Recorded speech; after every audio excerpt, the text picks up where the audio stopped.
Shalom saudaraku terkasih, dimanapun saudara berada. Selamat bertemu kembali dalam renungan kita hari ini. Renungan kita hari ini kita kutip dari Mazmur 81 ayat 12 sampai 13. Namun sebelum kita dengar renungan, mari kita berdoa sejenak mohon bimbingan dari Tuhan kita yang Maha Kuasa. Mari kita berdoa. Bapa di surga, terima kasih Tuhan, Engkau telah memberikan kehidupan yang bagus, kehidupan yang baik, dapat kehidupan yang baru bagi kami, hingga kami bisa bertemu kembali Tuhan dalam renungan kami hari ini. Tuhan, bimbing ajari jemaat-Mu dimanapun mereka berada, supaya kami bisa mendengarkan dan melakukan perintah-Mu dalam kehidupan kami sehari-hari. Terima kasih Bapa, dalam nama anak-Mu Yesus Kristus kami berdoa dan mengucap syukur. Haleluya, amin. Renungan kita hari ini kita kutip dari Mazmur 81 ayat 12 sampai 13. Demikian bunyinya. Tetapi umatku tidak mendengarkan suaraku, dan Israel tidak suka kepadaku. Sebab itu aku membiarkan dia dalam kedegilan hatinya. Biarlah mereka berjalan mengikuti rencananya sendiri. Tetapi umatku tidak mendengarkan suaraku, dan Israel tidak suka kepada aku. Sebab itu aku membiarkan dia dalam kedegilan hatinya. Biarlah mereka berjalan mengikuti rencananya sendiri. Judul saya buat hari ini adalah rencana yang tidak berguna. Saudaraku terkasih, kisah dalam Alkitab ada yang mengatakan demikian. Setelah Yesus membangkitkan Lazarus, tidak sedikit orang Yahudi yang melihat mukjizat itu menjadi percaya kepadanya.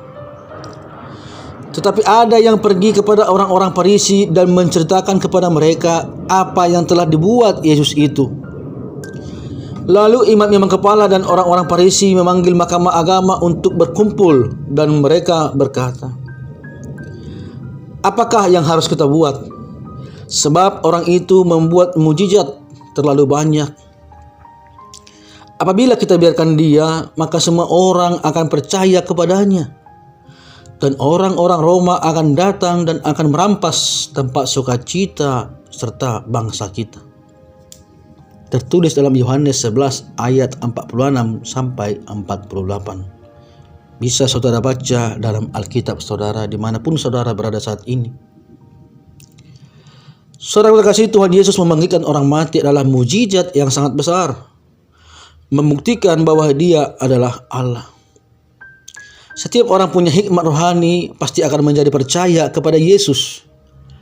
Tetapi ada saja orang yang mengeraskan hati tidak percaya, bahkan pergi menceritakan kepada orang-orang Farisi, mengira mereka sedang melakukan kebaikan, padahal mereka nyata-nyata sudah berjumpa dengan Juru Selamat, tetapi melewatkan kesempatan begitu saja sehingga tidak mendapat bagian dalam hidup yang kekal.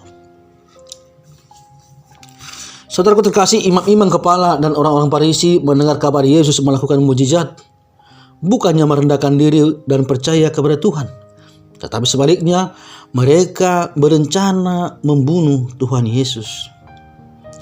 Mereka bukan tidak mengetahui Yesus adalah Allah, tetapi mereka takut mengakuinya karena pengakuan itu akan membuat mereka kehilangan kekuasaan dan kemuliaan sebagai pemimpin agama saat itu.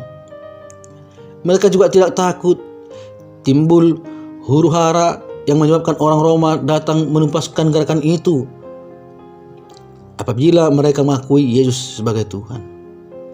Mereka tidak sungguh-sungguh memperhatikan bangsa Yahudi dan bait suci, tetapi takut kehilangan umat dan kedudukan mereka. Saudaraku terkasih, kekhawatiran dan ketakutan mereka ternyata tergenapi pada tahun 70 sesudah Masehi, ketika tentara Roma datang merampas Yerusalem dan menghancurkan bait suci. Hal ini terjadi bukan karena orang Yahudi menerima Yesus sebagai Mesias, sebaliknya karena mereka menolak menerima Yesus adalah Allah sendiri. Tuhan Yesus berfirman, "Tidak seorang pun mengambilnya daripadaku, melainkan aku memberikannya menurut kehendakku sendiri. Aku berkuasa memberikannya dan berkuasa mengambilnya kembali. Inilah tugas yang kuterima dari Bapakku. Tertulis dalam Yohanes 10 ayat 18. Orang-orang yang membuat rencana untuk membunuh Yesus, mereka mengira rencana mereka berhasil pada waktu Yesus mati di kayu salib. Akan tetapi sesungguhnya Tuhan Yesus sendiri yang memberikan nyawanya menurut kehendaknya sendiri.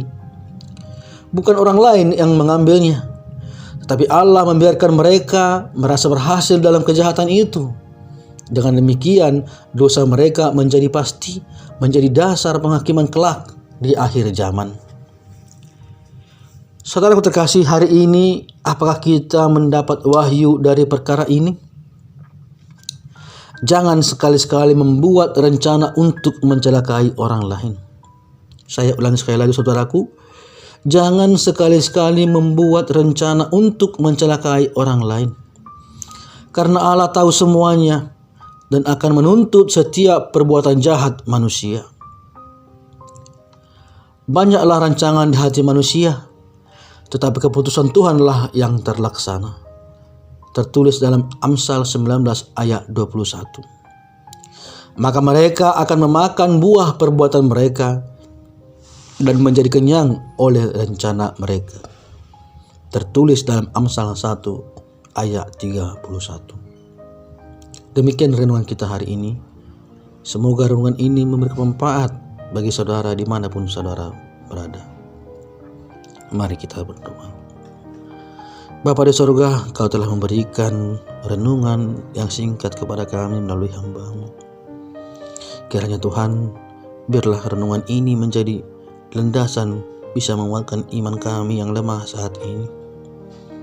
Ajar bimbing kami Tuhan dimanapun jemaat-Mu berada, supaya kami tidak membenci orang, supaya kami tidak merencanakan yang tidak baik kepada sesama kami. Tetapi biarlah kami selalu melakukan kebaikan kepada saudara-saudara kami, baik dalam pekerjaan, bisnis, maupun dalam pelayanan, terutama Tuhan dalam keluarga. Tuhan Yesus, Engkau telah memberikan contoh dari renungan ini ketika Engkau melakukan mujizat, yaitu membangkitkan Lazarus yang sudah meninggal. Tuhan, kami yakin Engkau adalah Tuhan yang dulu dan sekarang. Untuk itu Tuhan, dimanapun kami sekarang berada, jemaat-Mu yang mengharapkan mujizat dari-Mu, kiranya Engkaulah Tuhan yang memberikan mujizat-mujizat yang diperlukan oleh saudara-saudara kami dimanapun berada. Baik itu mujizat dalam kesembuhan, mujizat dalam penghasilan atau perekonomian dan bisnis mereka. Terutama Tuhan, apabila adalah keluarga mereka yang sedang mengalami keretakan dalam hubungan, biarlah Tuhan kehendak-Mu yang jadi, supaya yang terjadi adalah yang terbaik. Satukan Tuhan rumah tangga mereka kalau mereka mengalami permasalahan. Terima kasih Bapa. Engkau akan tetap melindungi kami untuk renungan-renungan selanjutnya. Haleluya. Amin.